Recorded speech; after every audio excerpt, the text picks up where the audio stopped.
a penché vers moi son oreille, et je le chanterai toute ma vie.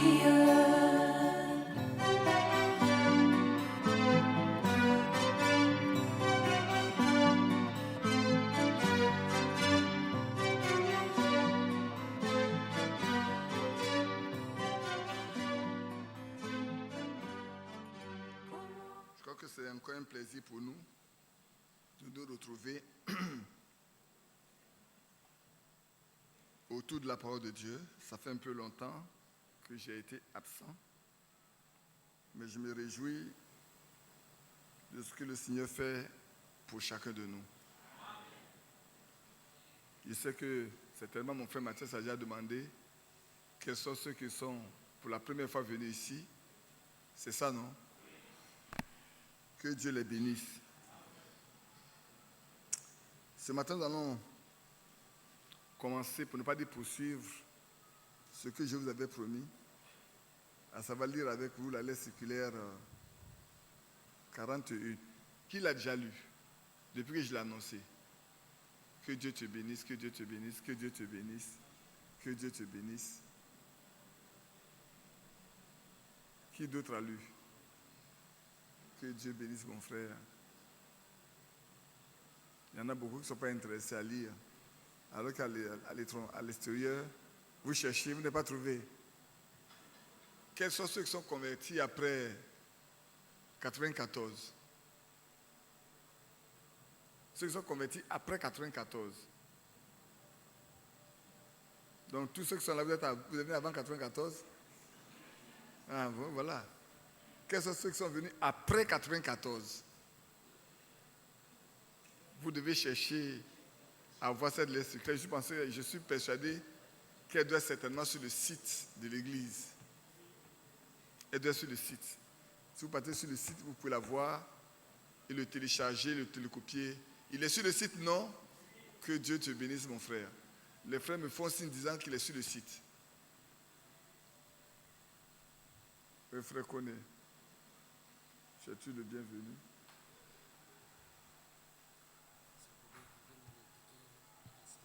Bon, ok. Le frère Koné me signale que cette lettre circulaire vient d'être éditée, que les frères peuvent passer pour la récupérer. Mais avant de passer à la lettre circulaire, j'ai 2 passages à lire avec vous, et puis nous allons venir à la lettre circulaire. Considérez bien ce que nous allons lire. On va lire dans 2 Pierre, chapitre 1. Que Dieu te bénisse. Ça va? J'ai découvert chez moi. Donc je te l'ai apporté. Dans 2 Pierre, dans 2 Pierre, chapitre 1, je lis à partir du verset 19. Après, je lirai également dans Hébreux chapitre 5, avant de revenir à la lettre circulaire proprement parlée. Et nous tenons pour d'autant plus certaine la parole prophétique à laquelle vous faites bien de prêter attention, comme à une lampe qui brille dans un lieu obscur, jusqu'à ce que le jour vienne apparaître et que l'étoile du matin se lève dans vos cœurs. Sachez tout d'abord vous-même qu'aucune prophétie de l'Écriture ne peut être un objet d'interprétation particulière. Car ce n'est pas par une volonté d'homme qu'une prophétie a jamais été apportée, mais c'est poussé par le Saint-Esprit que des hommes ont parlé de la part de Dieu. Dans Hébreux chapitre 5, nous lirons à partir du verset 11. Pour moi, les 2 sont complémentaires. Nous allons le lire et puis ensuite nous allons prier. Nous avons beaucoup à dire là-dessus. Si vous avez lu auparavant du verset 1 jusqu'au verset 10, vous comprendriez. Et des choses difficiles à expliquer. C'est vrai, il y a beaucoup de choses difficiles à expliquer même dans ce message. Parce que vous êtes devenus lents à comprendre.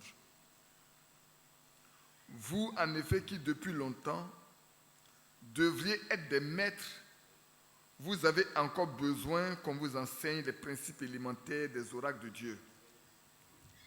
Vous en êtes venus à avoir besoin de lait et non d'une nourriture solide. Or, quiconque est au lait n'a pas l'expérience de la parole de justice, car il est un enfant. Mais la nourriture solide est pour les hommes faits, pour ceux dont le jugement est exercé par l'usage à discerner ce qui est bien et ce qui est mal. Père Céleste, ce matin, nous nous sommes présentés devant toi pour répondre à ta sainte convocation. C'est ainsi que tu avais dit à Moïse, rassemble-moi mon peuple, parce que je vais leur parler. Et nous croyons que cette ordonnance est encore valable aujourd'hui. C'est toi qui donnes l'ordre pour que tes enfants se réunissent. Et tu as même promis que là où 2 ou 3 sont réunis en ton nom, tu ne manqueras pas d'être présent. Tu seras présent au milieu d'eux. Tu seras présent pour inspirer, pour oindre, pour fortifier, pour guérir, pour édifier. Parce que ta présence donne à quelqu'un, à une personne, d'avoir une nature différente de celle qu'il avait en dehors de ta présence. Nous avons chanté ce beau cantique, notre Dieu, pour terminer notre louange, et qui prouve seulement que dans ta présence, nous serons faits semblables à toi. Et c'est pour cela que ce matin, nous avons besoin que tu sois présent. Tu sois présent pour parler. Tu sois présent pour instruire. Tu sois présent pour oindre, pour guérir, pour reprendre, pour exhorter, pour instruire. Tu sois présent pour nous amener à la fin de notre préparation. Parce que nous avons besoin d'être prêts. Un jour, nous devons être pour toujours prêts. Aussi ce matin, nous voulons nous placer sous ton autorité et laisser ton esprit nous parler individuellement, ô notre Dieu, afin que ce ne soit pas pour offrir un sacrifice d'insensé que nous soyons là, mais comme des disciples, nous écoutions et nous mettions en application pour la gloire de ton nom, au nom de Jésus-Christ. Amen. Je sais que ces 2 paroles qui sont solides, qui sont même difficiles, parce que Pierre et Paul ont parlé de manière assez corsée. Parce qu'en son temps, il s'est rendu compte qu'il y avait beaucoup qui faisaient des interprétations de la parole, au temps de Pierre. Il ne peut pas supporter. Il peut dire que vous-même, vous devez savoir qu'on ne peut pas faire l'objet d'interprétation ce qui est sorti de la bouche de Dieu. Amen. Et Paul parlant aux gens de Corinthe, il leur dit, vous avez été longtemps enseignés. Vous devez être des docteurs. Mais moi, Paul, je me rends compte que vous n'avez pas mûri. C'est un grand reproche. Vous êtes encore venus à être comme des enfants qui ont besoin du lait. Or, celui qui a besoin du lait, c'est un enfant.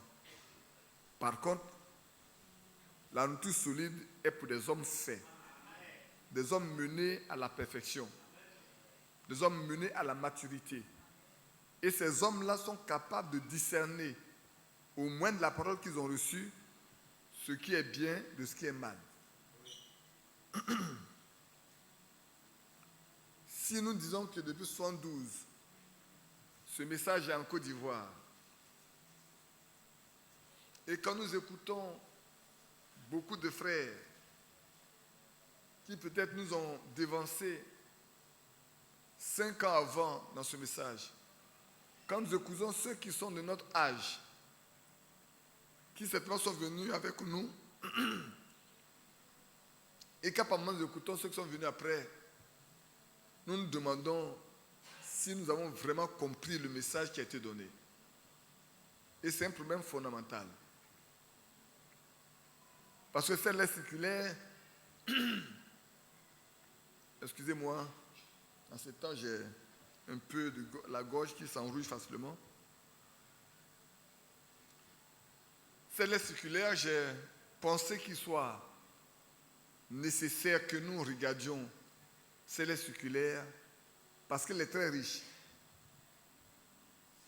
Cependant, il y en a qui ne la font sortir que pour justifier une position, que pour justifier une décision, que pour chercher à condamner certains, sans regarder en profondeur de quoi ils parlent. C'est pour ça que j'ai voulu que chacun de vous, chacun de nous puissions ensemble lire et voir de quoi il est question.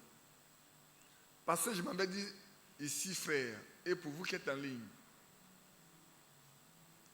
que si ce qui est écrit ici, là, vient de Dieu, nous ne pouvons pas en faire des interprétations.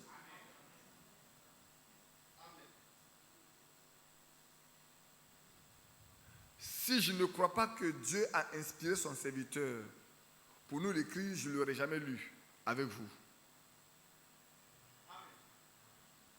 C'est parce que je crois que Dieu a inspiré son serviteur pour écrire cette lettre que je la lis avec vous.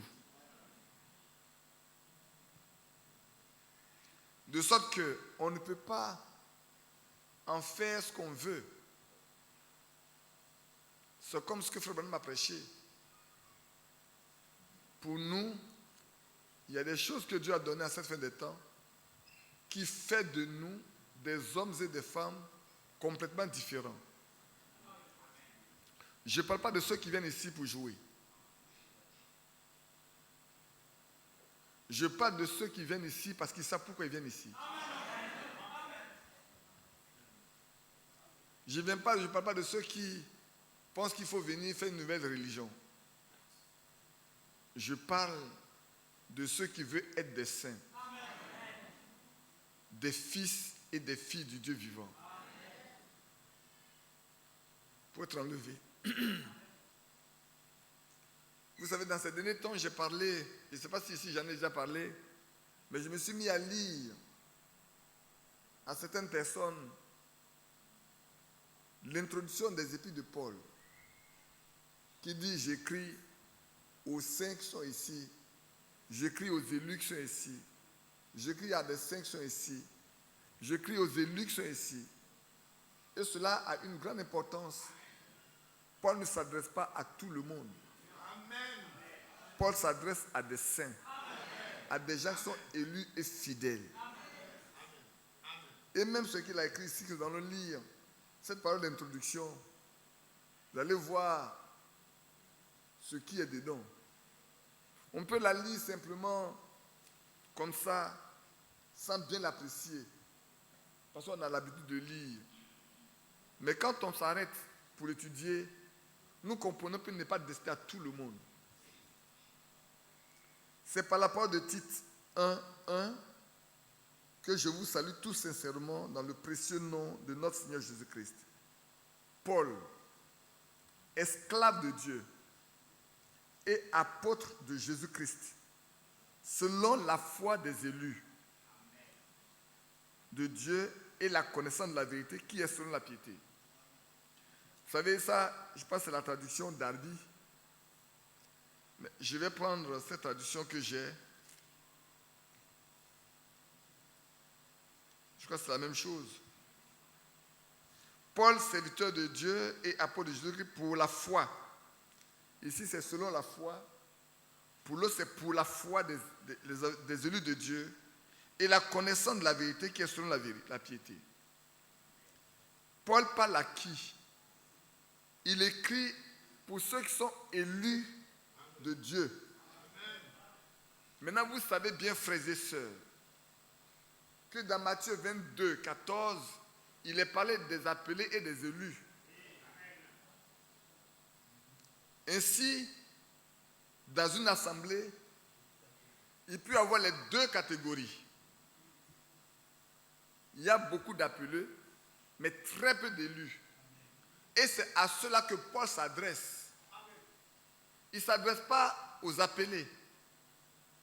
Il parle de ceux qui sont élus avant la fondation du monde pour faire partie du corps de Jésus, à ceux qui sont destinés à participer à l'enlèvement. Et vous allez voir la suite. Dans la lettre circulaire, de quoi Frère Franck a parlé. Comment se conduisent les élus et comment doivent se conduire les élus. Comment doivent se comporter les élus par rapport à la parole. C'est pour ça que la fois dernière, en introduction, j'introduisais. Il dit la vie d'un croyant, je ne vais pas insister là-dessus cette fois-ci, s'accomplit à l'intérieur des limites de la parole de Dieu. Point final. Amen. Si quelqu'un est un croyant, il ne peut pas trouver sa vie en dehors de la parole de Dieu. Les limites de sa vie s'arrêtent là où s'arrête la parole de Dieu. Et c'est la même chose pour une congrégation qui s'appelle des croyants dans le Seigneur. Leur vie communautaire s'arrête là où s'arrête la parole de Dieu. La limite pour la vie de l'Église, la même chose. Et dans l'Église de Christ, les croyants vivant isolés dans la dispersion appartiennent également à l'assemblée du corps de Christ en tant que membres du corps. La révélation personnelle de Dieu en Jésus est le centre de l'histoire du salut, comme elle est aussi notre lieu de rencontre avec lui. La parole de Dieu doit nous permettre de rencontrer Jésus. Quand il est écrit que cette parole-là, c'est par elle que vient la foi. La foi ne vient pas par autre chose. La foi vient de ce qu'on entend, et ce qu'on entend vient de la parole de Christ. Si la parole de Christ n'est pas prêchée, nous ne pouvons pas parvenir à une conversion.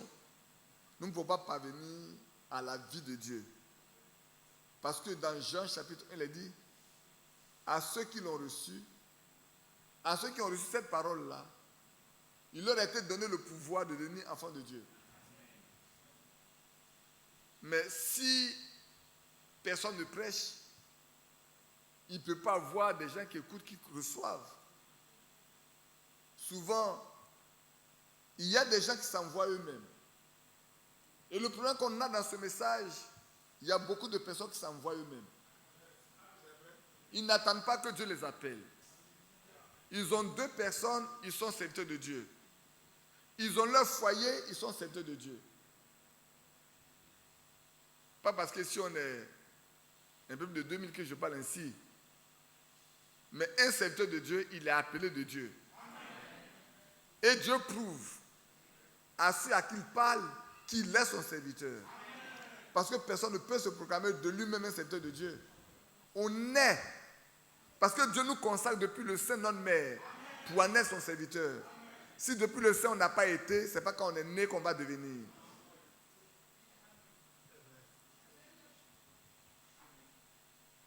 En lui seul, Dieu s'est incliné vers l'humanité pour lui apporter le salut. En Christ, Dieu nous a apporté le salut. Pour résumer, par lui seul, par Christ, nous sommes sauvés.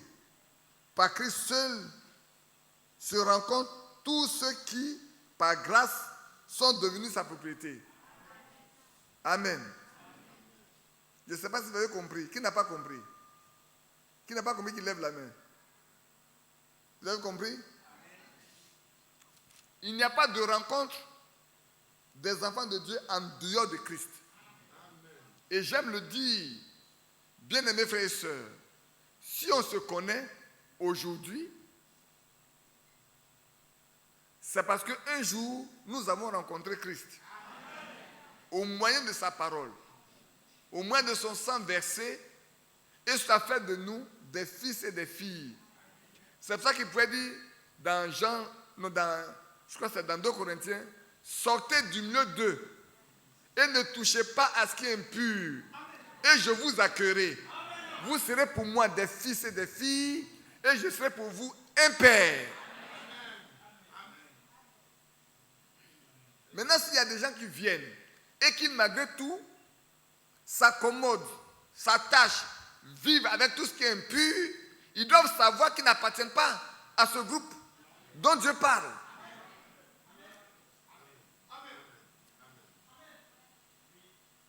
Parce que ne lui appartiennent que ceux qui sont sortis et qui ont décidé de ne plus toucher à ce qui est impur.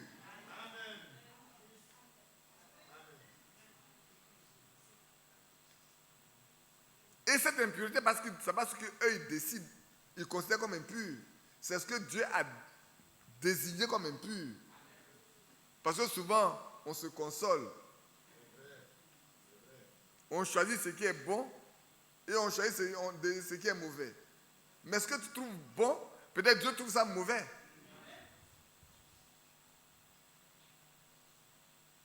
Seule la parole écrite est la lampe à nos pieds.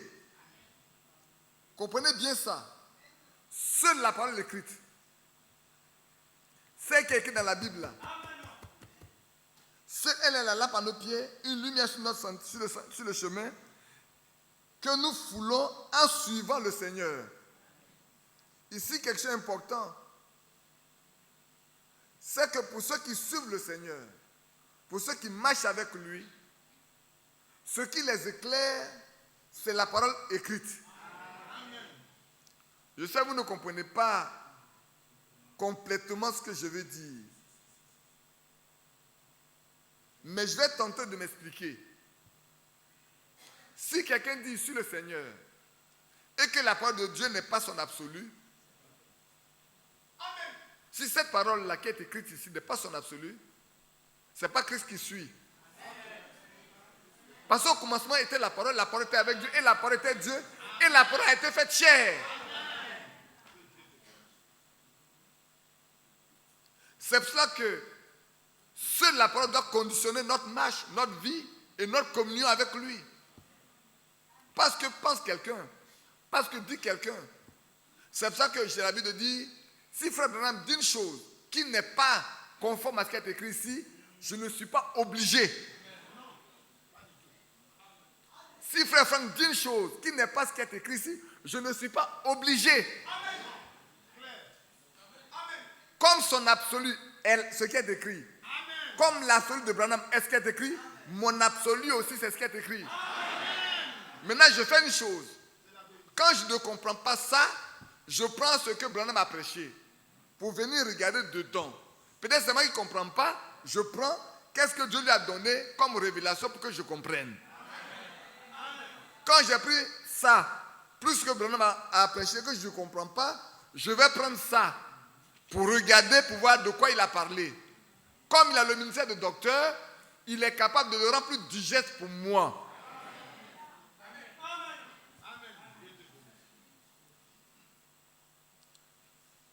On est d'accord, non?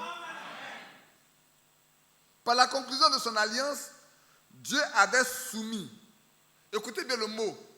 Ce mot est important. En faisant une alliance avec le peuple d'Israël, Dieu les a soumis.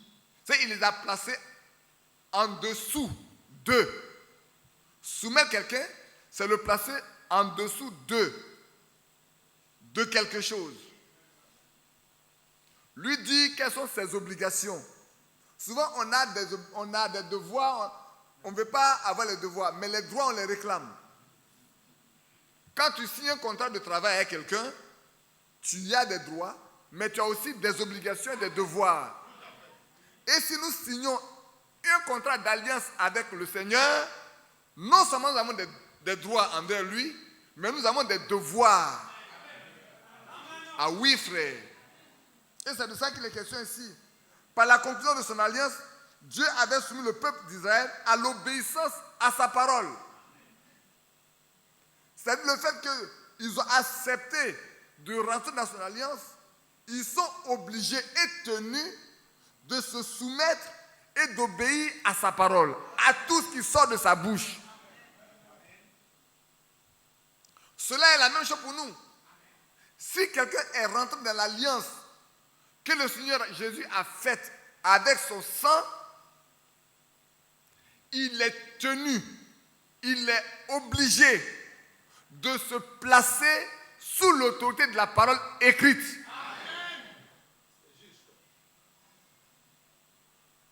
Si tu n'es incapable de te placer sous la parole, c'est que tu n'as pas encore connu cette alliance-là. Ou bien que tu es sorti de cette alliance. Parce que ceux qui sortent de cette alliance, ils ne sont pas concernés par ce que Dieu dit. La publication de la parole révélée ne disait rien à toutes les nations, à toutes les autres nations. Écoutez bien. Quand le Seigneur a fait sortir son peuple d'Israël, il a donné la parole à qui? À Israël. Il y avait plusieurs nations qui étaient autour. N'est-ce pas vrai? Il y avait les Phérésiens, les Cananéens, les quoi encore? Les Hétiens, toutes les nations, les Moabites, les fils d'Amon, ils étaient tous là. Mais la parole de Dieu ne les concernait pas. Ils n'avaient pas d'obligation envers Dieu. Et Dieu n'avait pas d'obligation envers eux. Ils n'étaient pas obligés de faire ce que Dieu dit. Mais Israël ne pouvait pas se soustraire à ce que Dieu dit. C'est pour ça que 1 Corinthiens dit c'est important. Tous ceux qui, dans le désert, se sont soustraits à l'autorité de la parole de Dieu, ils sont tous morts dans le désert. Quand je parle comme ça, il y en a qui disent, mes frères, tu fermes toutes les portes. On dit qu'il n'y a pas de moyen de sortie. S'il y a des moyens de sortie, le seul moyen de sortie est de rester dans la parole. Si tu restes dans la parole n'est pas une loi pour toi. Elle est seulement loi pour ceux qui sont des rebelles.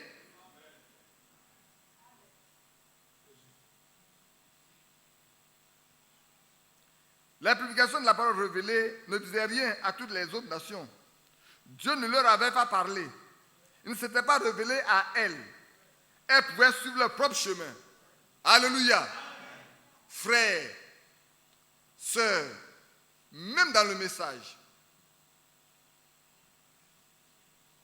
il y en a qui sont libres de suivre leur propre chemin. Même dans ce message, il y en a qui sont libres de suivre leur propre chemin. Mais ceux qui ont fait l'alliance avec le Seigneur, ils ne sont pas libres de suivre leur propre chemin. Ils sont tenus à ce que Dieu a déclaré. Et ça, c'est important. Pour moi, c'est tellement important. On ne peut pas faire autrement que ça. Mais Israël, le peuple de son alliance, est obligatoirement soumis à la parole de son alliance. Ils ne peuvent et ne doivent suivre aucun chemin qui lui soit propre. Alléluia. Amen. Israël ne peut pas suivre un chemin qui lui soit propre. C'est-à-dire qu'il ne peut pas choisir son chemin. Il ne peut pas dire voilà la voie de Dieu, mais moi je vais à gauche ou je vais à droite. Regardez la sortie de l'Égypte. Vous pensez qu'il n'y a pas un chemin plus court pour aller sur la terre promise? Mais si, pour ceux qui ont lu la Bible, par où Jacob et ses enfants sont entrés en Égypte, il y avait un chemin. Il y avait un chemin par lequel les gens marchaient. Ils n'avaient pas besoin de traverser la mer Rouge. Il y avait un chemin qui existait. Quand ses frères l'ont vendu, il y a un chemin par lequel on l'a envoyé en Égypte, Joseph. Et quand la famine est arrivée, il y a un chemin par lequel ses frères sont venus pour acheter de la nourriture en Égypte. C'est pas vrai? C'était le chemin qui est suivi par tout le monde. Les pirates, les non-pirates, les autochtones comme les étrangers. Ce chemin était valable pour eux tous. Mais quand Dieu a décidé de sortir son peuple de l'Égypte, il ne leur a pas permis de passer par ce chemin. Lui-même a tracé un chemin pour eux. Et quand l'Égypte a voulu sur ce chemin, la catastrophe était pour eux. Oh oui, frère. Quand les Égyptiens pensaient que ce chemin par lequel passait Israël, là, était aussi pour eux. Ils ont compris plus tard que Dieu ne l'a tracé que pour son peuple. Ce n'est pas pour tout le monde.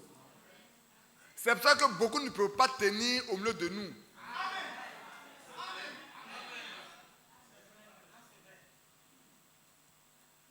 Ne vous faites pas pour ceux qui ne peuvent pas tenir au milieu de nous.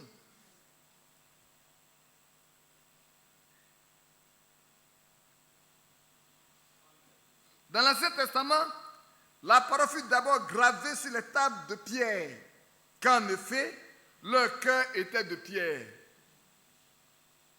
Dans le Nouveau Testament, la parole est devenue chair. Et grâce à la rédemption pleinement accomplie à Golgotha, nos cœurs de pierre ont été transformés en cœurs de chair. Comme cela est promis dans Ézéchiel chapitre 11, si vous voulez bien le lire, on peut bien lire quelques passages quand même. D'Ézéchiel chapitre 11, c'est un passage que j'aime bien lire. C'est en même temps en corrélation avec le chapitre 36. Et vous venez dans Hébreu également. Je sais, le frère ils ont mis ça comme ça, vous pouvez bien regarder. Moi, chez moi, je l'ai tellement souligné parce que j'ai tellement lu ce passage. Je lirai à partir du verset, ici le frère Franck a parlé du verset 19. Moi, je vais le lire à partir du verset 17. C'est pourquoi tu diras ainsi par le Seigneur l'Éternel: je vous rassemblerai du milieu des peuples. Alléluia. C'est important. Déjà, frères, levez un peu votre tête. Regardez ici. Personne n'a jamais cherché Dieu. Il n'y a aucun d'entre nous qui a décidé un jour de chercher Dieu. Alors qu'il était dans le monde, il vivait une vie, il n'a jamais cherché Dieu. Personne. Personne n'a pris la décision d'aller chercher Dieu. C'est lui qui nous a cherchés. Et c'est pour ça qu'ici dit, c'est pourquoi tu diras ainsi par l'Éternel, le Seigneur l'Éternel: je vous rassemblerai du milieu des peuples. Ah oui? Il y a des Baoulés, il y a des Dani, il y a des Bété, il y a des Gouro, il y a les Sokuya. Oh oui. Il y a les Sokuya, il y a les Mossi, il y a les Bété, il y a les Lobi, il y a les Tagbana. Il y a qui encore? Les Hébriés, les Ngbato, les Anango, tout un peuple.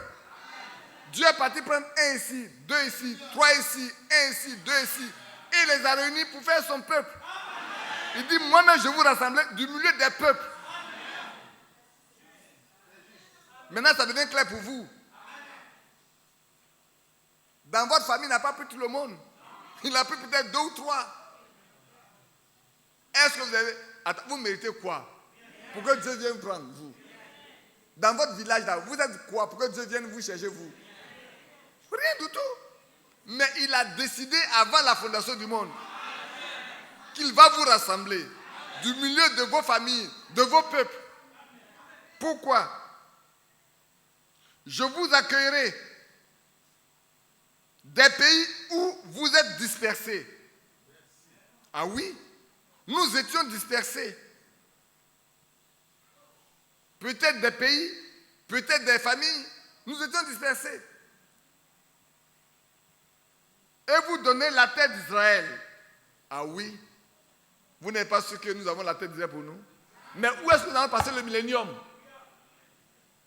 Où passerons le millénium? Ce n'est pas au Burkina Faso, ce n'est pas en Côte d'Ivoire, ce n'est pas aux États-Unis, ce n'est pas en Russie. Non, mais c'est en Israël. C'est terre que Dieu a donné depuis le commencement là. C'est là.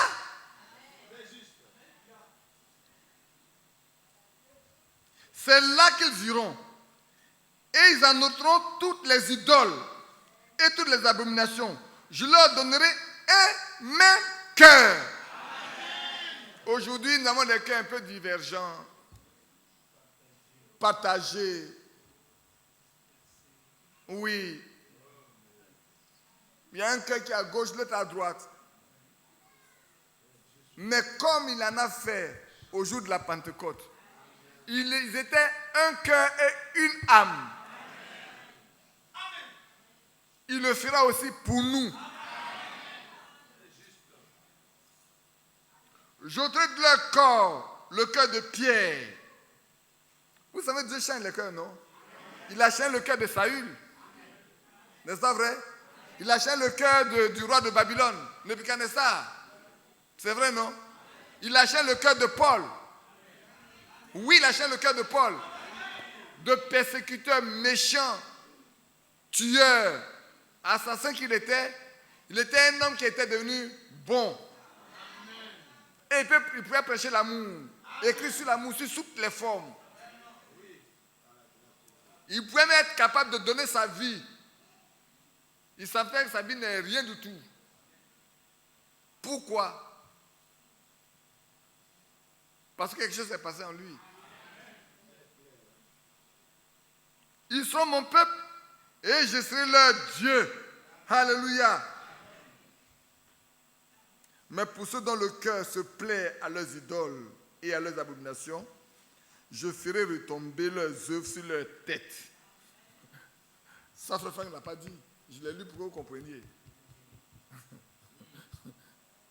Pour ceux qui se plaisent à leurs idoles. Parce que les idoles, ce n'est pas seulement les statues que vous avez chez vous. Hein. Il y en a qui ont d'autres formes de vie qui sont des idoles. Il y en a, c'est l'argent. Il y en a, c'est les femmes. Il y en a, c'est le football. Il y en a, c'est les jeux. Il y en a, c'est les films. Les films du soir, là. Ils aiment bien ça. Les femmes peuvent laisser même la nourriture brûler sur le feu à cause des films, à cause de leurs films.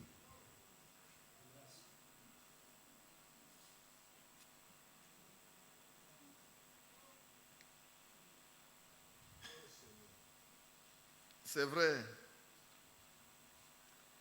Je peux continuer? C'est ce que signifiait la promesse qui trouva son accomplissement dans Ézéchiel. Tous ceux qui sont nés de nouveau, écoutez bien, maintenant c'est le lieu de s'arrêter et de se regarder soi-même.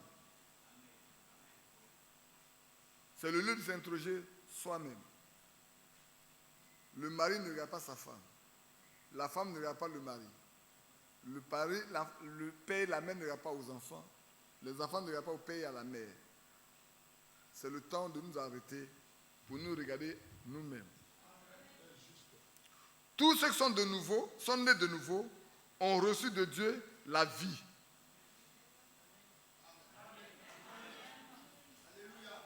Alléluia. Est-ce que les frères peuvent faire dégager la voiture qui est juste en face là-bas? Il y en a deux. Frère Mathias, tu te mets ici.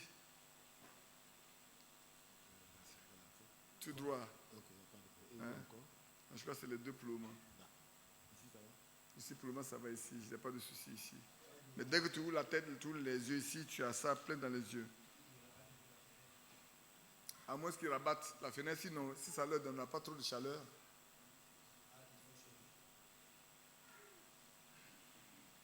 Tous ceux qui...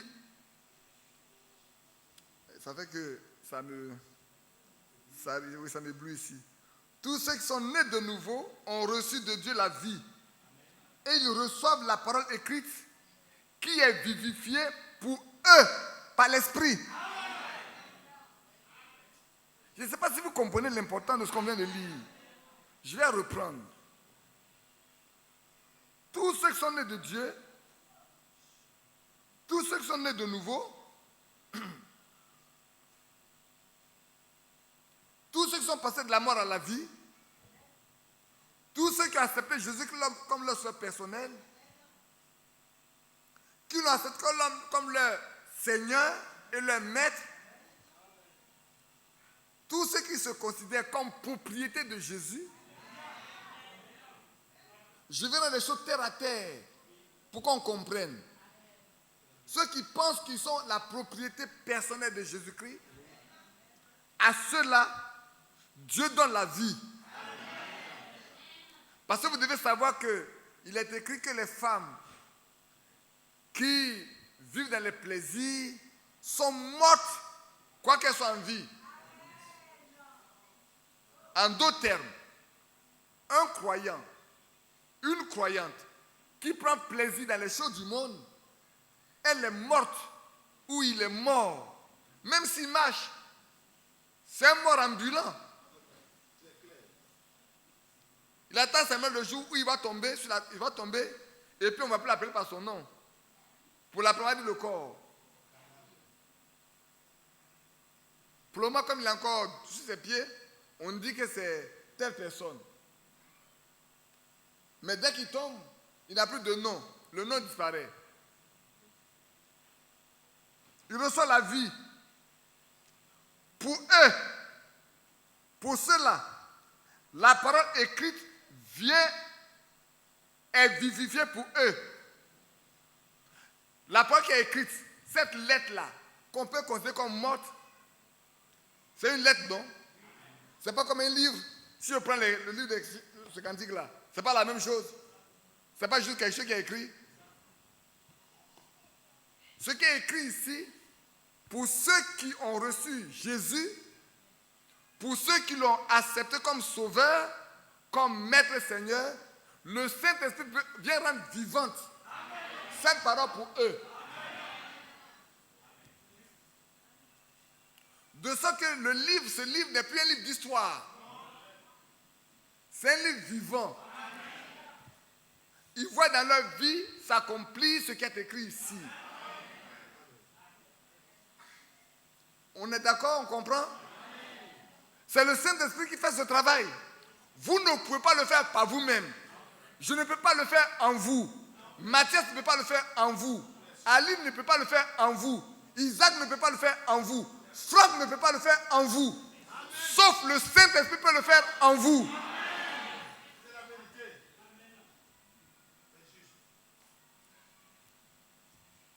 Branham ne peut pas le faire.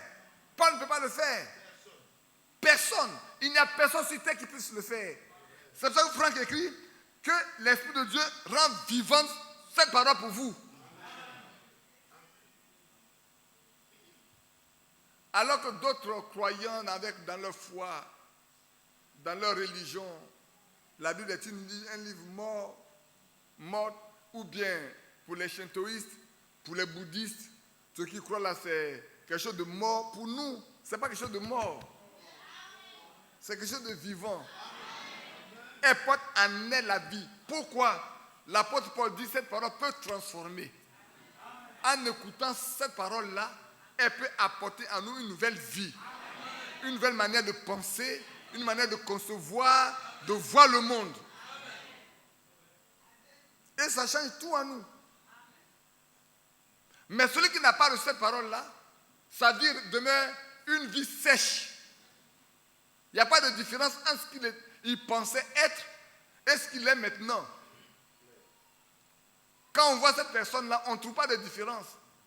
Mais pour ceux qui ont accepté Jésus comme sauveur personnel, maître, Seigneur, oui, quand les gens vous voient, ils se rendent compte qu'il y a une différence. Ils peuvent mettre un trait entre votre passé et votre présent. Si on ne peut pas mettre un trait entre votre passé et votre présent, je suis inquiet pour vous.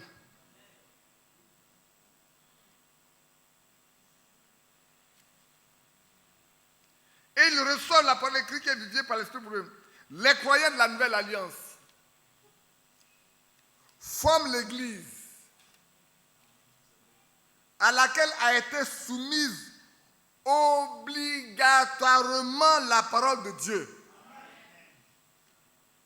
Frères et sœurs, nous qui sommes de la Nouvelle Alliance, Dieu nous a placés obligatoirement sous l'autorité de la parole de Dieu. Toutes les autres communautés peuvent aller leur propre chemin.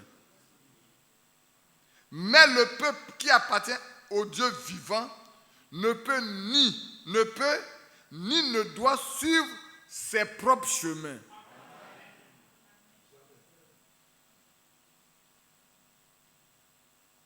C'est vrai? Est-ce que c'est vrai? Nous ne pouvons pas tracer un chemin pour nous-mêmes. Il n'y a qu'un seul chemin. Et ce chemin est un chemin ensanglanté. C'est une voie ensanglantée. C'est un évangile qui ruisselle du sang des saints. Ceux qui nous ont précédés, ils ont laissé leur vie. Oui, frère. Christ a été le premier. Et ceux qui sont venus après lui, qui voulaient marcher avec lui, ont laissé leur vie. Donc on ne peut pas tracer notre propre chemin. Il y a un seul chemin. Je suis le chemin, la vérité et la vie. Nul ne peut venir au Père que par moi. Ce qui veut dire qu'il n'y a pas de ciel pour celui qui ne peut pas venir à Christ.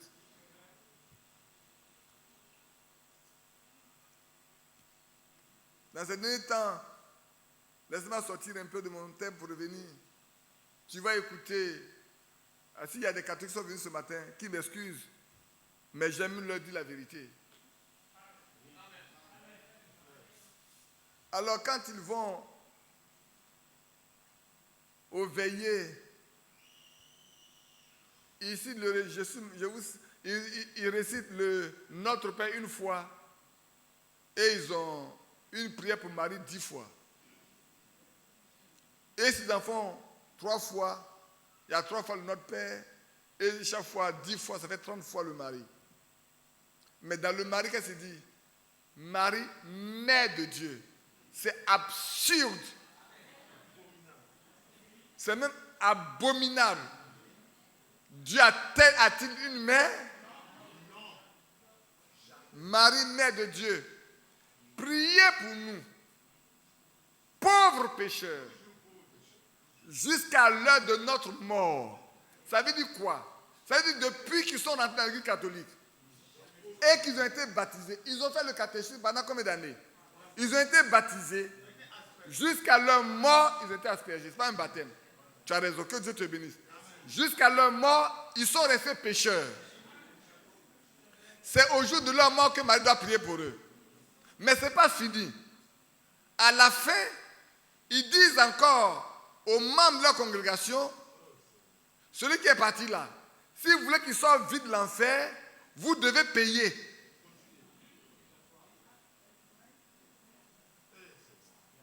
Vous devez payer pour qu'on fasse des messes.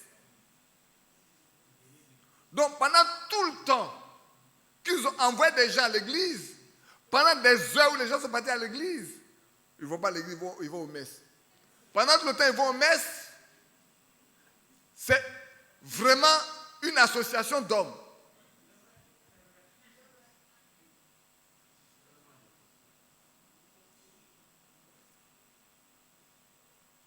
Ils se moquent des humains. La Bible dit eux-mêmes, ils ne veulent pas rentrer au ciel et ils empêchent ceux qui veulent rentrer, ils les empêchent d'entrer aussi.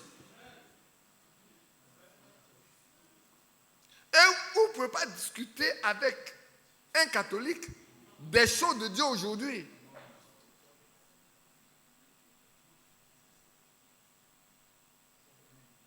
Leur maman Marie, parce que moi, ce n'est pas ma maman Marie.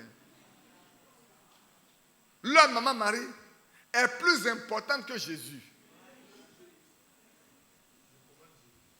Malheureusement, ils ne vont pas arriver là où Marie est. Où Marie est là, ils ne pourront pas arriver là. Parce que Marie a attendu de recevoir le Saint-Esprit. Et ils n'ont pas le Saint-Esprit.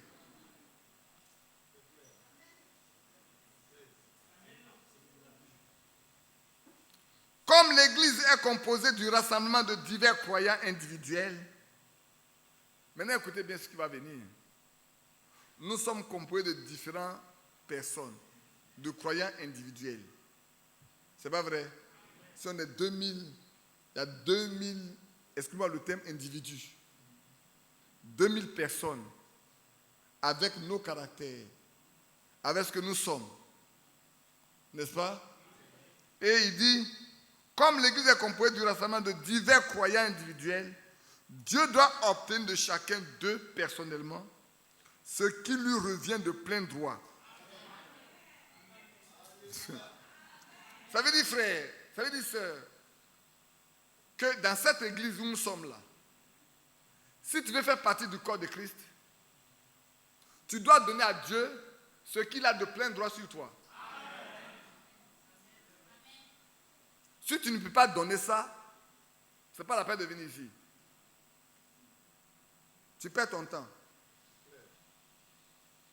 Si ce que Dieu veut te demander que tu lui donnes de plein droit, parce qu'il en a de plein droit sur toi, comme les rois avant avaient le droit de mort ou de vie sur leur sujet, ainsi, le Dieu que nous avons là, il a un plein droit sur toi. Et ce qu'il demande, c'est que tu le lui donnes. Si tu es incapable de lui donner ça, ce n'est même pas la peine de venir ici. Parce que tu as passé ton temps en vain. Mieux vaut aller vivre ta vie dans le monde et puis, je ne te chasse pas, mais te montre le chemin quoi. Tu as le chemin, tu as 2 chemins devant toi. Tu as la vie et la mort. C'est ce qu'il a dit à Israël, non? Dans Deutéronome. Tu as la vie et la mort devant toi. Mais je te conseille de prendre la vie. N'est-ce pas? Frère Branham a donné beaucoup de prédications sur divers thèmes. Entre autres, celle qui a pour titre l'Église et son état. Ou l'Église et sa condition. Pour ceux qui ont lu et écouté cette prédication, Dieu compare chaque croyant au Seigneur Jésus. Quelle est la caractéristique du Seigneur Jésus? En venant dans le monde, le Seigneur est venu comme un agneau. Comme un agneau soumis, fidèle, incapable de se défendre. Il a toujours besoin du berger pour le prendre, pour l'aider. Il ne se rebelle pas par rapport au bouc. Il ne se rebelle pas comme le fait le cochon. Et Dieu lui-même s'est présenté comme une colombe. Alléluia. De ce qu'au baptême Seigneur, l'agneau et la colombe se sont rencontrés. N'est-ce pas? C'est que dans Matthieu, l'agneau et la colombe se sont rencontrés. Aujourd'hui, si nous voulons être croyants, ou si nous sommes croyants, nous devons savoir quelle est la nature que nous avons. Est-ce que nous avons la même nature que Jésus? Parce que si ce n'est pas le cas, la colombe ne peut pas nous rencontrer. Et si depuis que vous avez cru, la colombe ne vient pas sur vous, vous devez vous arrêter pour savoir quelle est la nature que vous manifestez. Ou vous êtes un porc qui s'est vêtu d'une peau de brebis. Vous êtes un loup qui est vêtu d'une peau de brebis. Ou un cochon qui est vêtu d'une peau de brebis. Mais à l'intérieur, ça ne change rien parce qu'après tout, c'est le cochon seulement qui est couvert d'une peau de brebis. De sorte que quand la colombe vient,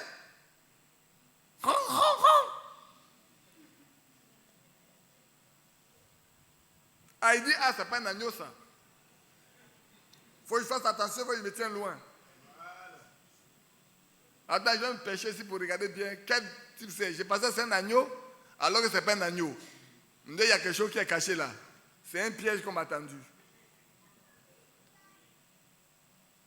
Il est nécessaire que le peuple de la Nouvelle Alliance fasse réellement un inventaire. Beaucoup ne savent pas ce qu'on appelle faire un inventaire. Je vais vous donner un exemple simple. D'autres de la vie pratique. Vous savez, souvent quand on partait dans les grands marchés, dans les grands supermarchés pour acheter des trucs à la fin de l'année, on dit on a fermé le magasin pour un inventaire. Qui a vu ça une fois? On dit on a fermé le magasin pour l'inventaire. Ça veut dire quoi? Ça veut dire qu'à la fin de l'année, on se met à compter chaque article qui est dans le magasin. On en a acheté pendant toute l'année, on en a vendu pendant toute l'année. Peut-être les gens ont volé une partie même. Maintenant, on fait le point. Voilà ce qu'on a acheté, voilà ce qu'on a vendu. Qu'est-ce qui reste en réalité? On va les compter article par article.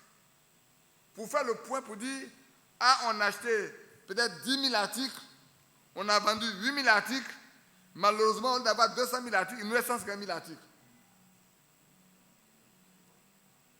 Et quand Frère Franck dit, chacun doit faire un inventaire, il doit s'asseoir pour examiner sa vie, pour comparer ce qu'il était de ce qu'il croit être maintenant et de le comparer à qu'est-ce qu'est la norme.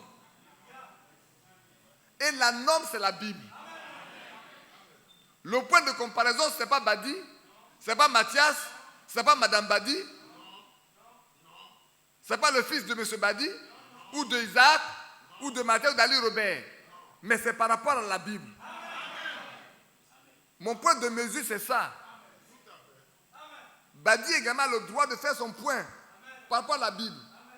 Maintenant, vous allez voir une chose.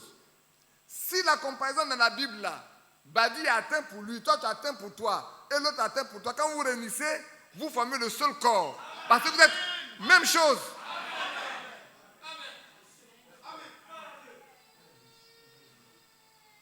Je sais qu'il fait très chaud, mais il fera plus chaud en enfer qu'ici.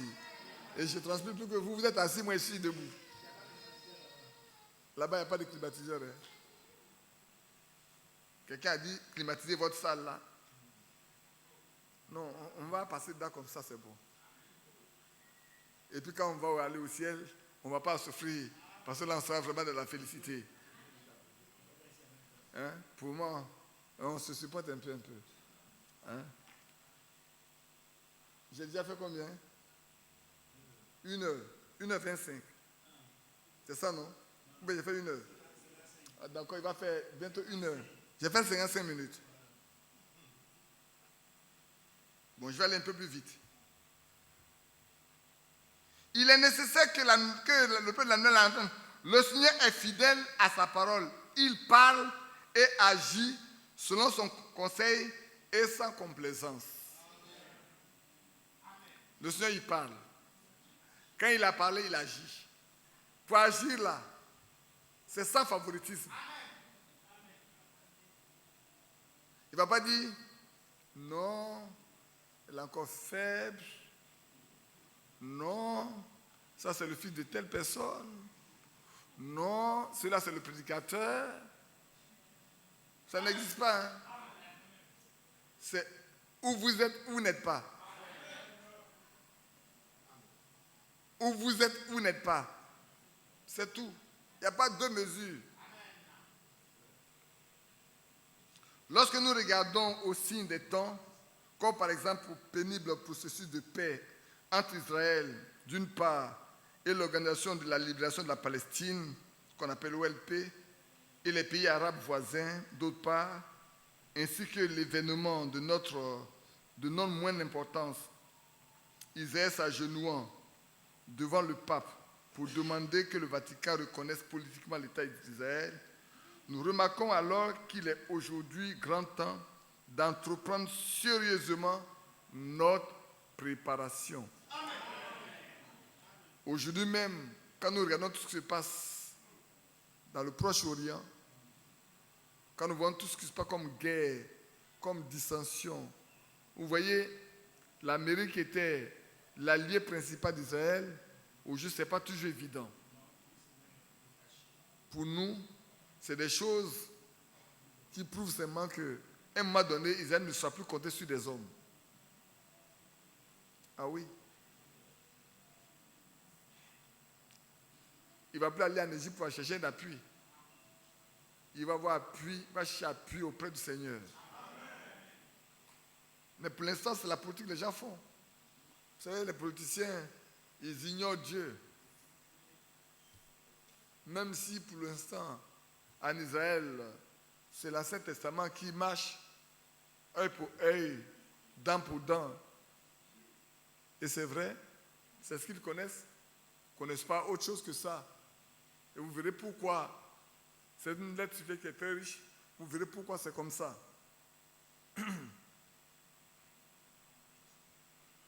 De même qu'ici, la guerre froide a trouvé fin lorsque le désarmement joua le rôle principal dans le processus de paix.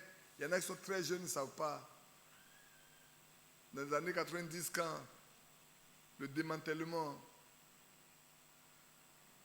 du mur de Berlin a eu lieu, ils ne savent pas tout ce que ça peut apporter. Mais ce que ça a apporté, c'est la création du royaume romain. Il a fallu ça pour que les pays de l'Est, aujourd'hui, qui autrefois étaient de l'URSS, sortent pour se joindre à l'Europe. Parce que il m'arrive souvent, moi, même ce matin, j'étais fait encore de regarder, de prendre ma Bible, de regarder l'ancien empire romain au premier âge. Et quand vous regardez, vous voyez même que même Israël fait partie de l'empire romain. Vous savez bien que c'est les Romains qui gouvernaient en ce temps-là le monde entier. Et hier, je riais simplement du comportement de Cameron, David Cameron, de choses de l'Angleterre, voulant sortir de l'Union européenne. Quand j'ai pris la carte, je regarde, j'ai dit, tu ne peux pas faire ce que Dieu a écrit avant. Le contraire, là, tu ne peux pas le faire. Tu ne peux que faire ce que Dieu a dit que ça sera. Il ne peut pas soustraire l'Angleterre de l'Union européenne, de l'Empire romain. Ce n'est pas possible. Si vous prenez votre carte, les frères, excusez-moi, je ne sais pas si vous pouvez, si vous n'avez pas pu, ce n'est pas bien grave, la prochaine fois, scanner ça et montrer l'Empire, l'Empire romain. Pour ceux qui sont tout près de moi, voilà l'Angleterre. Pas l'Angleterre qui est ici. Et où est l'Angleterre, où elle est? Tout ce que vous voyez là. Jusqu'à l'Afrique du Nord ici, c'est l'Empire romain. Qui était là sur la terre quand le Seigneur Jésus était là. Alors, si cet empire doit être reconstitué dans ses dimensions et dans sa puissance comme il se devait, lui ne peut pas sortir. Dieu a déjà écrit ça avant.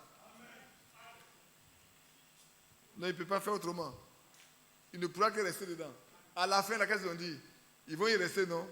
Il va organiser son référendum, mais il va voir qu'il ne peut pas sortir.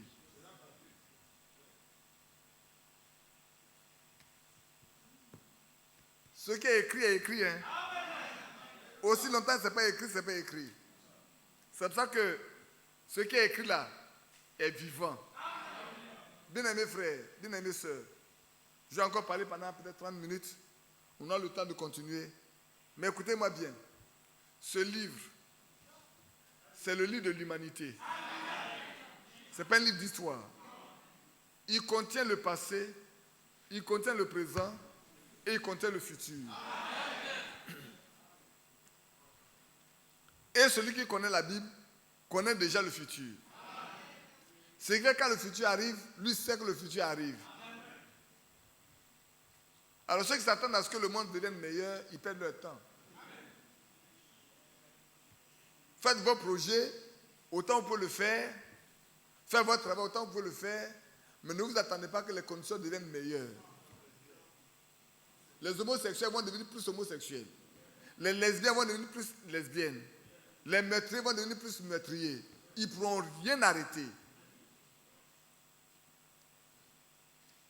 Même si Trump veut empêcher les Mexicains de rentrer aux États-Unis en érigeant un mur de combien de kilomètres, il perd son temps. Il ne pourra pas changer le monde. Le monde suit un cours qui lui est destiné.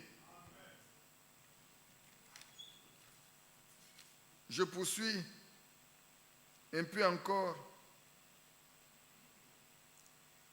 Et puis, selon le développement ordonné par Dieu, conformément à la parole prophétique de Dieu, la fin du temps de la grâce pour des nations tombe en même temps que le commencement du temps de grâce pour Israël. En d'autres termes, frères et sœurs, aujourd'hui, Israël n'a pas reconnu le Seigneur. N'est-ce pas? Très peu en Israël a accepté Jésus comme leur sauveur, comme leur maître, comme leur propriétaire. On ne peut pas dire que tout Israël n'a pas accepté. Sinon, qu'est-ce que Paul? Sinon, où est Pierre? Où est Jean? Où est Philippe? Où est Matthieu? Où est Dorcas? Où est Marie, Marthe? Aujourd'hui encore, il y a des Juifs qui croient. Il y en a qui rentrent avec nous. Mais il y en a qui restent. Quand nous serons enlevés, au moment où nous serons prêts à être enlevés, le Seigneur, dès que nous sommes partis, vous allez voir, le Seigneur va se tourner vers ses frères. Amen. Le Dieu que nous servons, ils le serviront. C'est pour ça que quand vous lisez dans Apocalypse chapitre 14, on dit qu'il chante un cantique nouveau. Et ce cantique est chanté dans le ciel. Ceux qui chantent le cantique dans le ciel, ce n'est pas d'autres personnes. Nous, on sait déjà dans les noces de l'agneau. Il nous prendra, il nous amènera à la maison pour que nous soyons avec lui dans les noces. Et c'est de là qu'il va descendre pour se faire connaître à ses frères.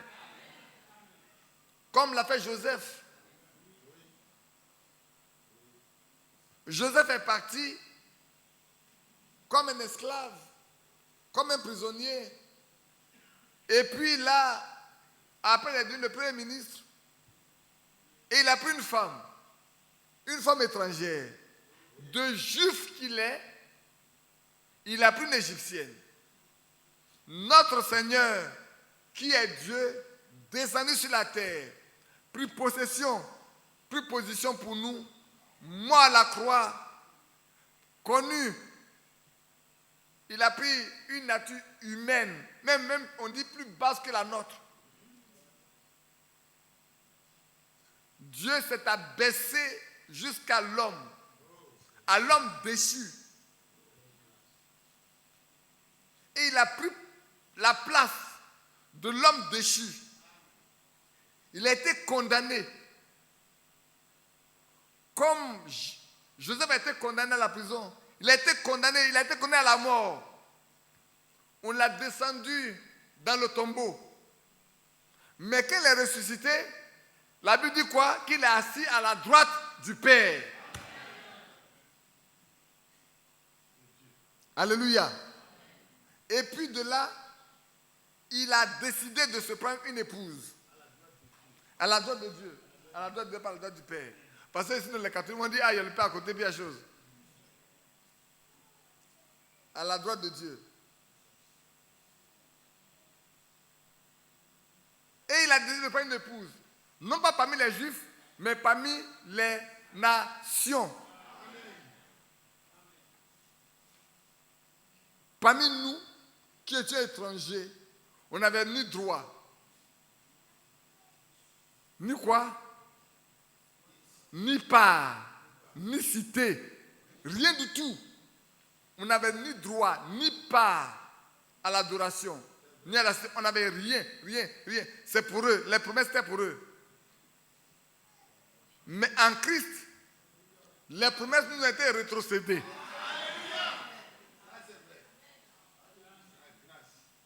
C'est pour ça que l'apôtre Paul, quand il part dans Romains, il en parle avec douleur. Il dit, j'aimerais devenir ceci pour mes frères. Parce que c'est à eux les promesses. Et quand vous allez dans Acte 13, il dit, c'est à vous que les promesses sont venues. Mais quand vous vous jugez indigne de la vie éternelle, nous nous tournons vers les païens. Comme Dieu l'a dit lui-même. Un peuple qui est assis dans l'ombre de la mort, qui ne s'attend, sur eux est élevée la lumière. Oui, c'est vrai. Ceux qui avaient droit à la lumière n'ont pas reçu. Parce que la lumière est venue au milieu d'eux, mais ils n'ont pas reçu. Mais ceux qui l'ont reçu, à nous, nous avons été donné le privilège de devenir enfants de Dieu. Mais vous savez, je vais vous dire une chose. Quand un enfant naît et qu'il trouve de l'or, du diamant, une grande richesse à la maison, il ne fait pas d'effort. Il ne cherche pas à faire d'effort pour réussir. Il dit, j'ai déjà un héritage. Et c'est notre position. On nous a tout donné gratuitement. Ce qui était destiné aux autres, on nous l'a donné. Souvent, on ne connaît pas la valeur de la chose. Si on connaissait la valeur, on se serait donné nous-mêmes. Je vais poursuivre encore un peu. Oui, j'ai encore une vingtaine de minutes. Vous pouvez le lire, vous pouvez le lire dans Actes 15 et dans Romains 11. C'est là-bas, vous voyez. J'ai noté des passages que j'aurais pu lire avec vous. Romains 11, 11 à 27. Actes 15, 13, 18. La conclusion de l'alliance entre l'État d'Israël et l'État du Vatican, selon Daniel 9, 27, arrive à peu près dans le même temps où l'Église épouse des nations est enlevée. Alléluia. C'est-à-dire aujourd'hui, Israël cherche à avoir une alliance avec le Vatican pour avoir la paix, pour être reconnu et tout. Ça, c'est ce que les hommes veulent. Mais ça n'arrivera pas avant notre départ. La chose va arriver après au même instant. Comme c'est écrit dans Daniel 9. Parce que dans Daniel 9, il est écrit qu'il fera une solide alliance avec Israël et toutes les nations d'alentour pour que cette alliance soit solide et que permette qu'Israël aussi construise son temple pour adorer. Parce qu'Israël doit pouvoir adorer. Maintenant, ils n'ont pas de temple, ils n'ont que des synagogues. Vous savez, on n'a pas encore peut-être parlé avec vous de la visite de Gabriel à Daniel.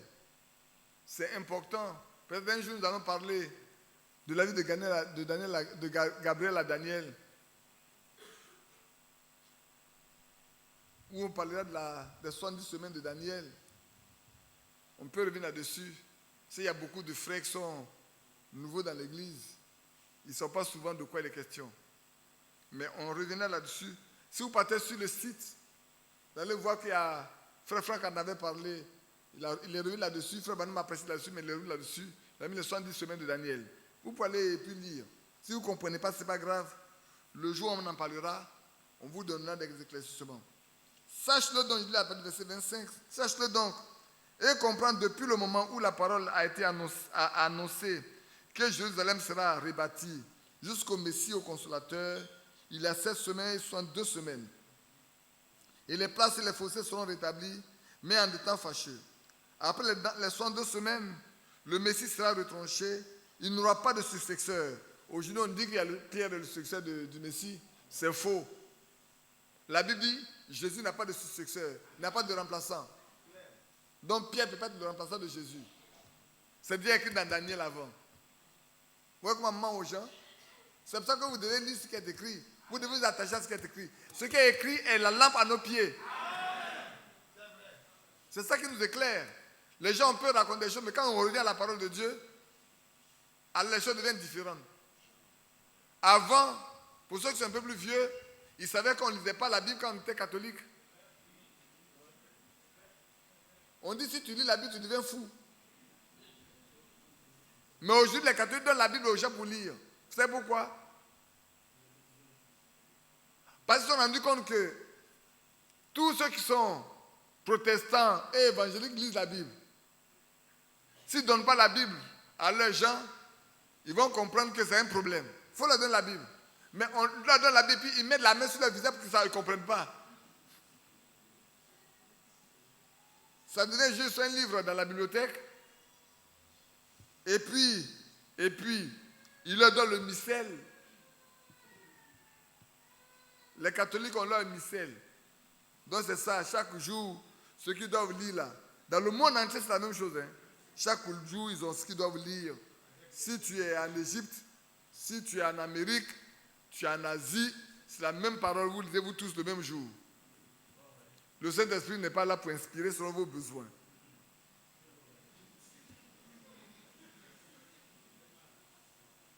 Il n'a pas de successeur. Le peuple d'un chef qui viendra détruire la ville et le sanctuaire, et sa fin arrivera comme une inondation. Il est arrêté que les dévastations dureront jusqu'au terme de la guerre. Il fera une solide alliance avec plusieurs pour une semaine. Une semaine de 7 jours, ça fait 7 ans. C'est une semaine prophétique. Ça fait 7 ans. Il fera cesser le sacrifice et l'offrande. le dévastateur commettra des choses les plus abominables, jusqu'à ce que la ruine et ce qui a été résolu fondent sur le dévastateur. Si vous partez d'Apocalypse 19, verset 20, vous allez vous rendre compte que ce qui est arrêté sur ce dévastateur-là est écrit là-bas simplement. Au verset 20 après 19, il dit, et la bête fut prise, et avec le faux prophète qui avait fait devant elle des prodiges par lesquels il avait séduit ceux qui avaient pris la marque de la bête et adoré son image. Ils furent tous deux jetés vivants dans les temps ardents de feu et de soufre. Les temps ardents de feu et de soufre, c'est quoi? C'est l'enfer. Maintenant, pour vous qui venez pour la première fois, et même pour ceux qui sont là depuis quelques années, quand on vous parle de la marque de la bête, quand on vous parle du nombre de son nom, quand on vous parle du signe sur le front et du signe sur la main, ce n'est pas un ordinateur qui est logé dans les pays, dans l'Union européenne, quelque part là-bas, où on va mettre des puces sur vos corps pour vous tracer. Ce n'est pas ça. Dieu n'a rien à faire avec un ordinateur. Dieu il est plus fort qu'un ordinateur. Pour ceux qui le savent, le 666, c'est le nombre de la bête.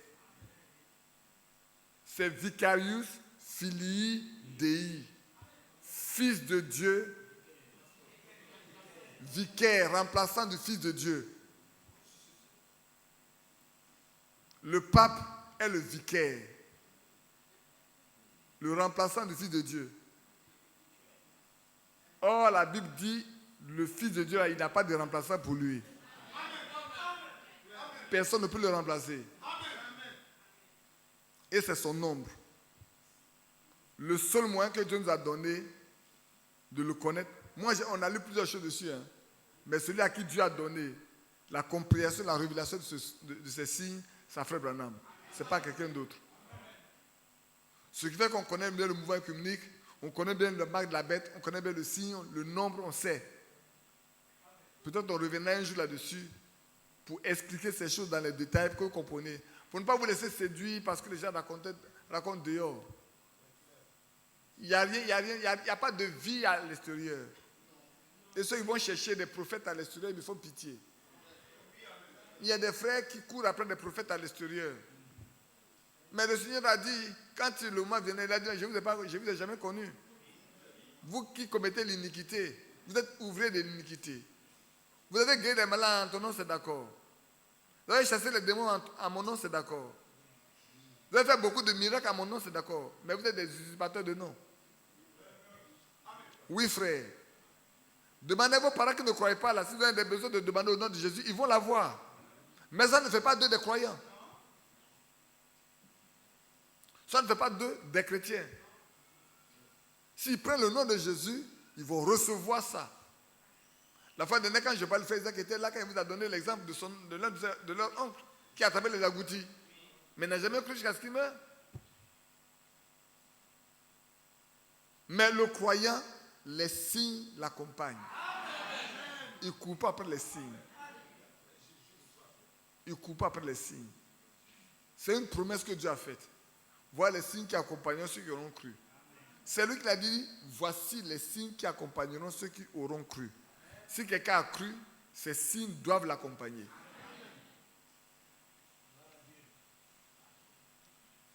De même que dans l'Europe, dans toute l'Europe, beaucoup de choses ont changé. En un temps très court, les choses se passent aussi rapidement au Proche-Orient lors de la deuxième phase. Lors de cette deuxième phase. De même qu'ici, la guerre froide a trouvé la fin lorsque le désarmement joua le rôle principal. Il y en a qui n'ont pas connu la guerre froide. Bon. Donc, c'est comme si on parle de Faux-Boigny à des enfants qui sont nés avant-hier, ils ne connaissent pas Faux-Boigny. Mais allez-y parler de Faux-Boigny. Il y a un vieux qui a fait le travail forcé. Ça a tout un sens pour lui. Hein. Demandez à mon fils Nathanaël qu'est-ce que Faux-Boigny représente pour lui.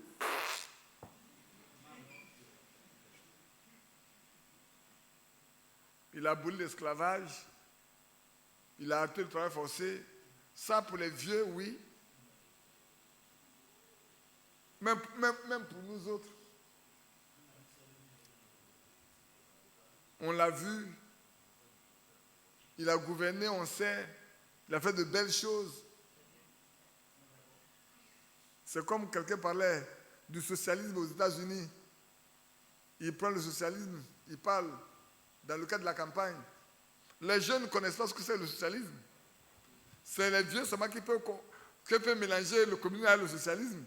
Alors ils peuvent être choqués, mais les jeunes ne savent pas. Pour le socialisme, c'est des choses sociales qui permettent de vivre ensemble, d'avoir une vie meilleure. C'est tout ce qu'ils comprennent. Voilà comment ils comprennent les choses. Et c'est la même chose ici.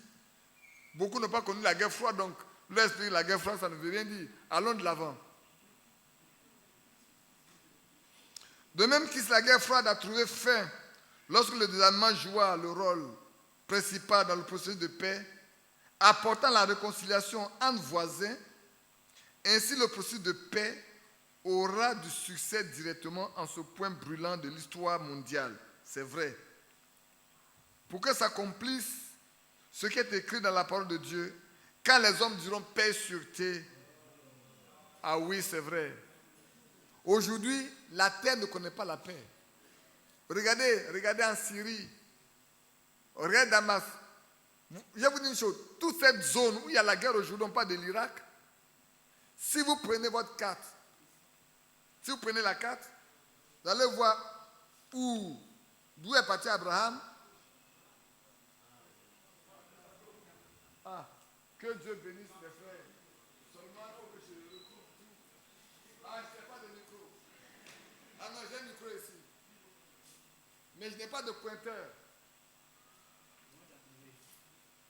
Je n'ai pas de pointeur ici. Bien aimés frères, vous savez, je me mets là.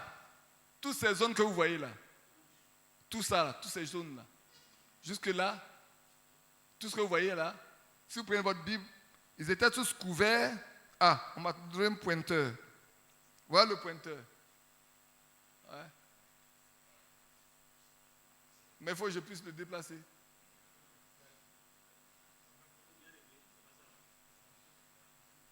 Ah ouais.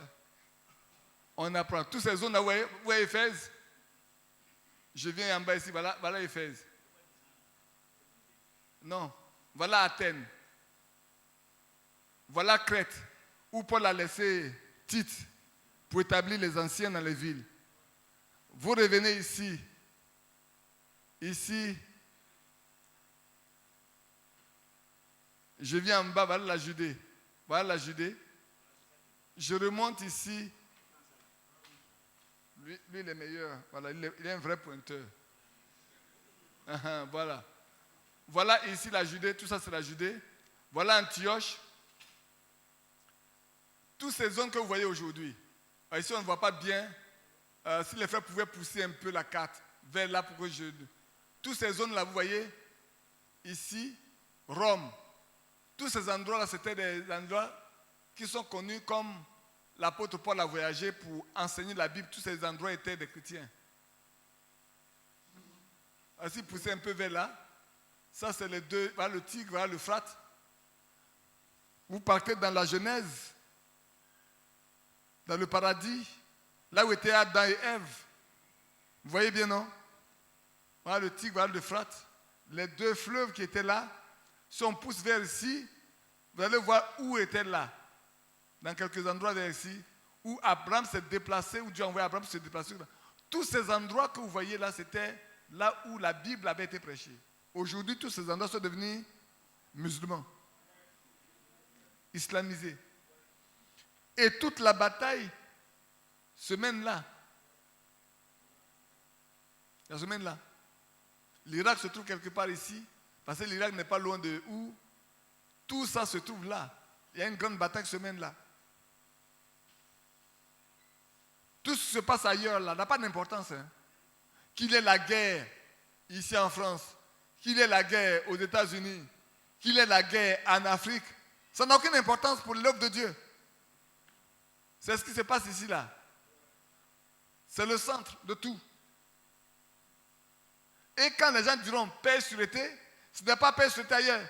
Ce qui préoccupe tout le monde aujourd'hui, quand on fait des réunions à ne pas finir, c'est ici. On fait la réunion sur la Syrie, c'est où? C'est ici. On fait la réunion sur l'Irak, c'est où? C'est ici.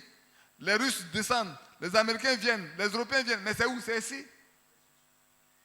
Quand on parlera de paix et sûreté, c'est quand on parlera de paix et sûreté ici, quand les Arabes et les Juifs seront en train de trouver une solution d'accord, les gens diront, ah, on peut se reposer. Ah, les deux ennemis jurés de plus de 100 ans se sont réconciliés. Ils peuvent vivre ensemble. Mais la Bible dit, la ruine soudaine les surprendra. Et personne n'échappera. Vous le lisez dans 2 Thessaloniciens. Dans 1 Thessaloniciens, dans 1 Thessaloniciens 5 déjà. On peut dans 1 Thessaloniciens 5.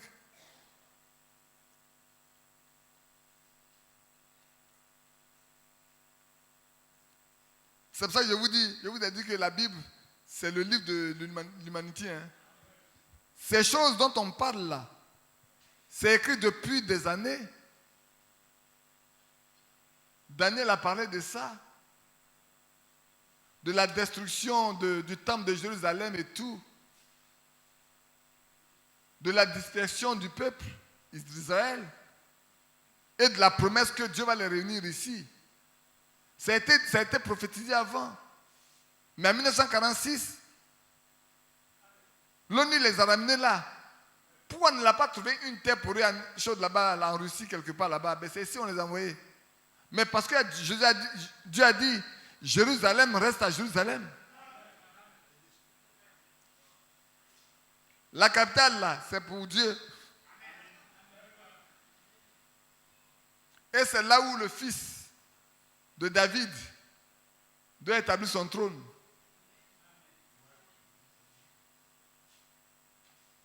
C'est tellement... Nous sommes les privilégiés, frères.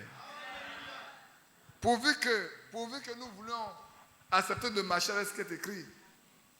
C'est pour cela qu'il n'y a pas de chemin ailleurs si ce n'est que ce qui est écrit dans cette parole.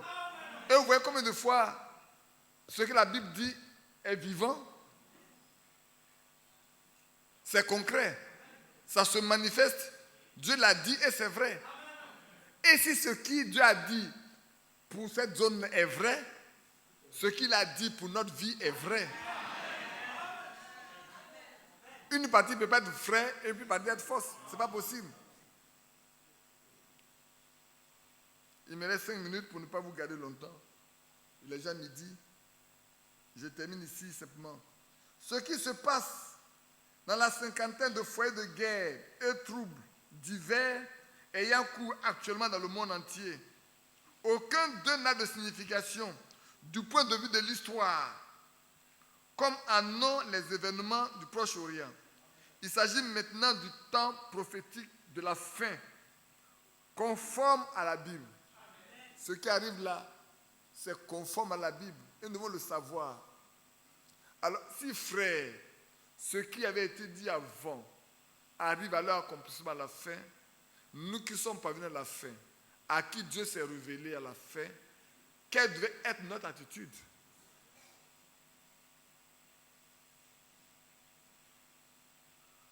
C'est ça qui est important. Qui se développe principalement au niveau politique en Israël et dans l'Empire romain nouvellement établi, auquel toute l'Europe se rattache, comme aussi Israël. Dans ce dernier âge de l'Église, le message de la parole promise est révélé, venu à nous, est. Je reprends. Dans ce dernier âge de l'Église, virgule, le message de la parole promise est révélé, venu à nous, est celle-ci. Voici l'époux, sortez à sa rencontre. Frère, le message qui nous est lancé, l'époux arrive, sortons à sa rencontre. Remplissons les conditions pour aller à sa rencontre. Je voudrais m'arrêter là, parce qu'après on verra bien dans Matthieu 25 et le suivant. Il y a beaucoup de choses importantes. On va aller tranquillement et paisiblement pour que nous soyons tous bien instruits, bien informés et que nous puissions nous laisser préparer pour l'enlèvement. Parce que c'est pour ça que Dieu a fait que Dieu a permis que cela soit écrit. Ceux qui ne savent pas lire, ils entendent ce qu'on dit, n'est-ce pas? Ceux qui savent lire, lisez. Même si vous ne comprenez pas, ne vous en faites pas. Nous parlerons au mieux de notre connaissance. Et sachez une chose, même il y a des choses peut-être qu'on ne dira pas, le Saint-Esprit vous le révélera. Amen. Je suis persuadé. Parce que moi-même, quand je lis, je pars, j'étudie, je vais jusqu'à la fin. Quand je reprends, c'est comme si je n'ai pas encore étudié. J'étudie, je pars, et même quand j'arrive ici, il y a des choses auxquelles je n'ai pas pensé et qu'il donne. Parce qu'il lui connaît le besoin de chacun de nous. Que son nom soit béni. On peut se lever ensemble pour prier et chanter.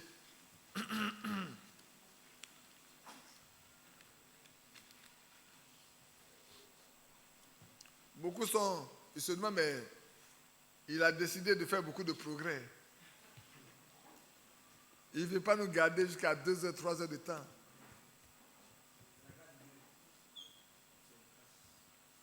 Je pense que c'est bon. Amen. Qui a retenu quelque chose pour sa propre marche? Ce n'est pas pour sa connaissance, c'est pour sa propre marche. Que Dieu nous bénisse. Prions ensemble.